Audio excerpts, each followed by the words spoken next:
At a clinical level, we're only beginning to scratch the surface of what exactly your gastrointestinal tract can do for your overall health. Okay, what is it exactly in control of? What can be fixed by properly addressing your gut? Okay, and I'm not talking about the spare tire. I'm not talking about, the place where you can see your belly button. You can, kind of make it do different goofy things. We're talking about the bacteria, all the stuff that's in behind that. Okay, the gastrointestinal tract of a healthy mammal is home to a complex community of bacteria. The microbial community is often called microbiota, gut flora, or beneficial bacteria. These microbes, have evolved with us to coexist with a mutually beneficial relationship. We need beneficial gut biomes for proper vitamin B production, digestion, and assimilation. Some bacteria also synthesize vitamin K. In fact, we need bacteria for synthesization, digestion, and assimilation of many vitamins, minerals, proteins, fats, and many other nutrients.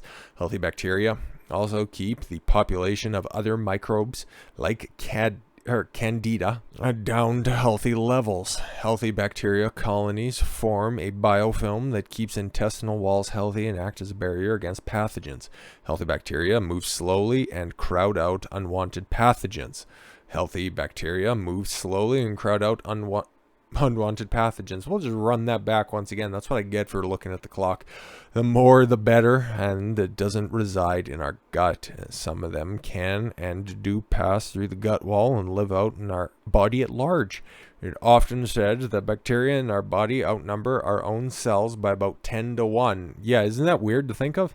That's incorrect, but the more bacteria cells in the human body. There's more bacteria cells than human cells in the body. The ratio is about 39 bacteria cells to 30 human cells. So you're more of a germ than you are a people. Isn't that weird?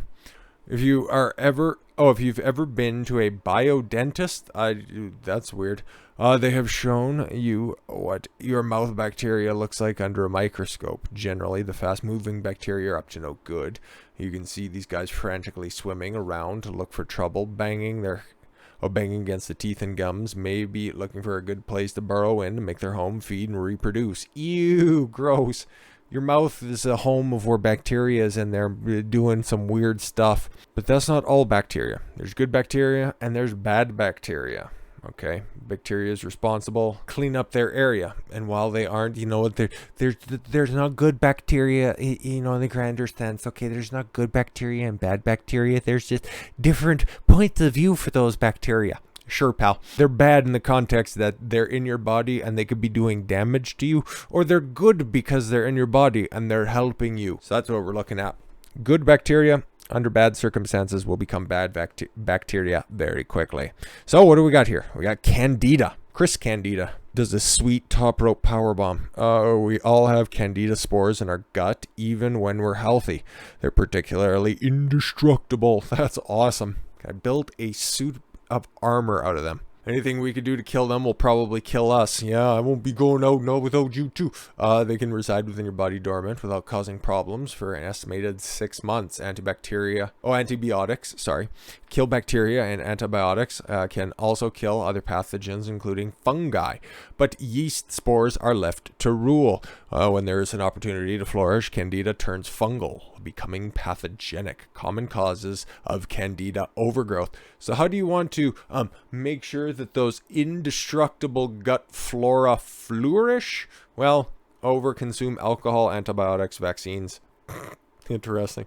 Amalgam fillings, refined food, and smoking. So do all the worst things in life and your Candida will flourish. Terrific.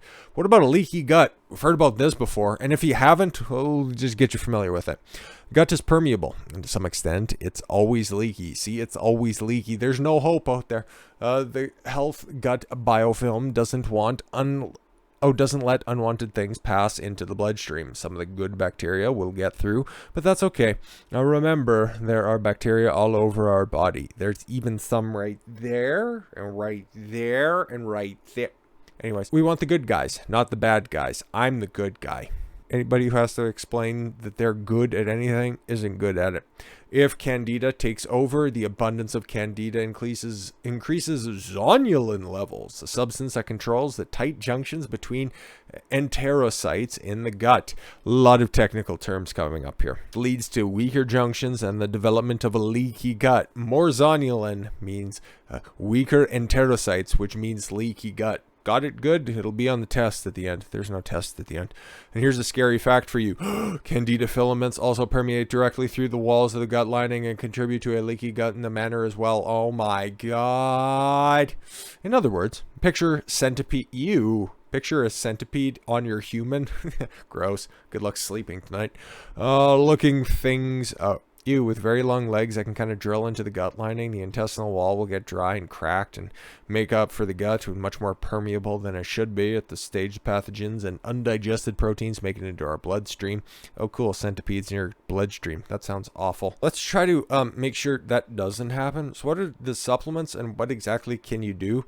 Well, if you want to see a list of the top 25 supplements for killing fungi, this is your list. Before a list is put together for your supplement stack, just a few that work very well to put the gut back into homeostasis, which is how it wants to be. Will you let your gut be how it wants to be? Well, try activated charcoal. Interesting.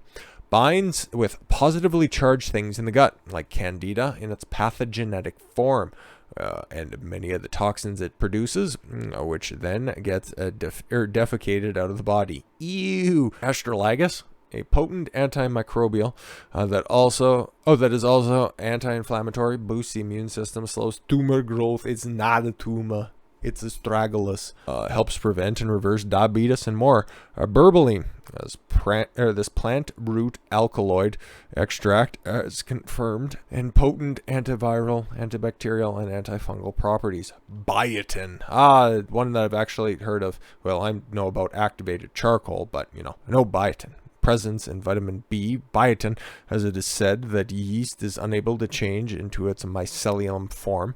On the other hand, there are some studies that suggest candida can feed off of biotin. No. Black walnuts. What about regular? Why they got to be black walnuts? Studies have shown that black walnuts can effectively kill canker sores. Conker sores.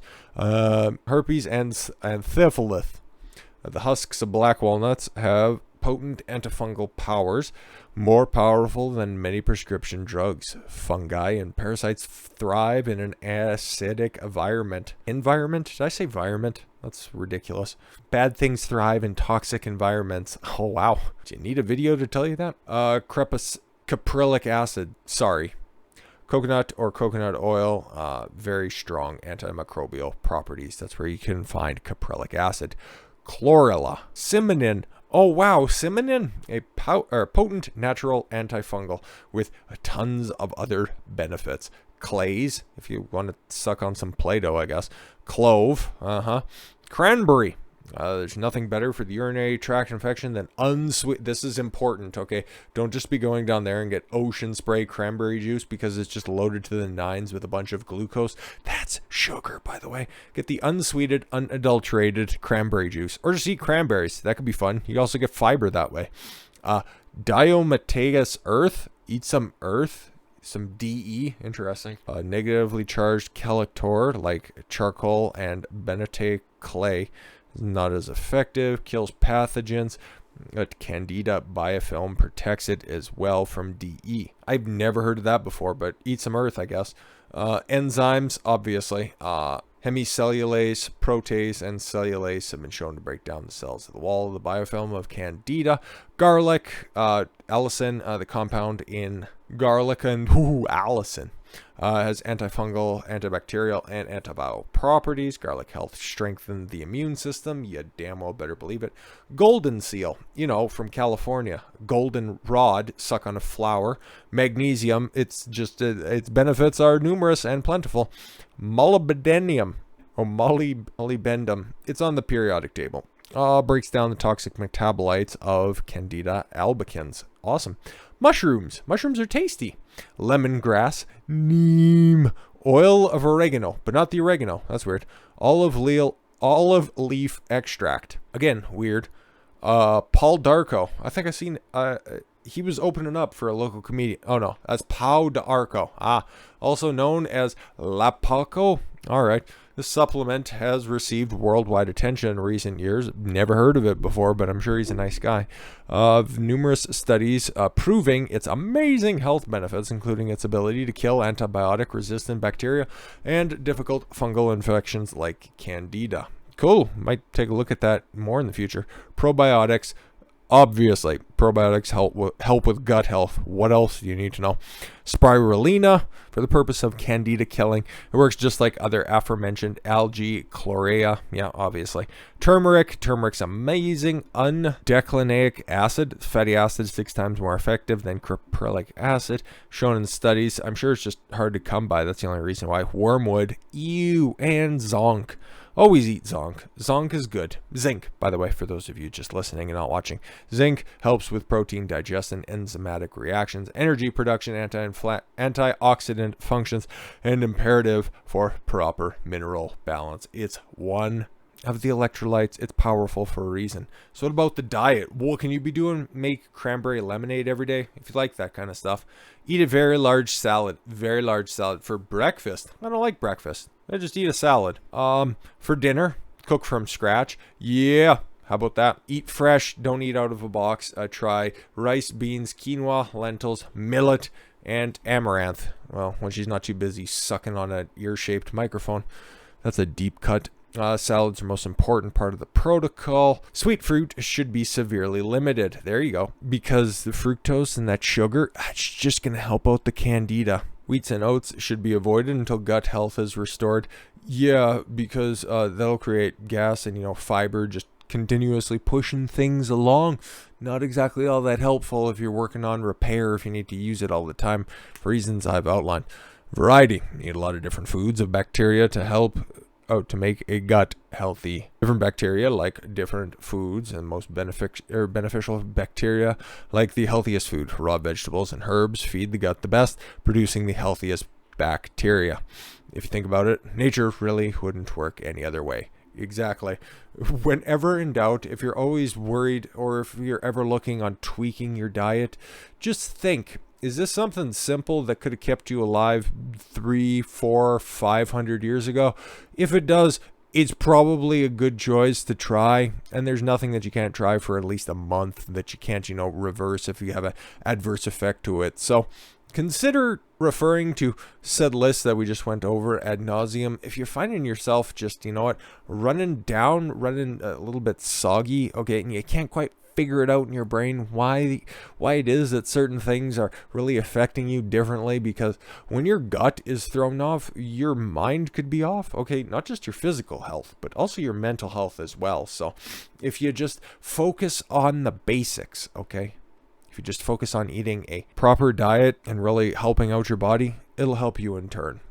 Have a great weekend. It's a great way to kick it off. At least I hope so. And we'll catch you back on Monday. With that said, thank you all very much for the gift of your time. I've been Don Consuelo. I want you to follow your gut and get after it. Take care, everyone.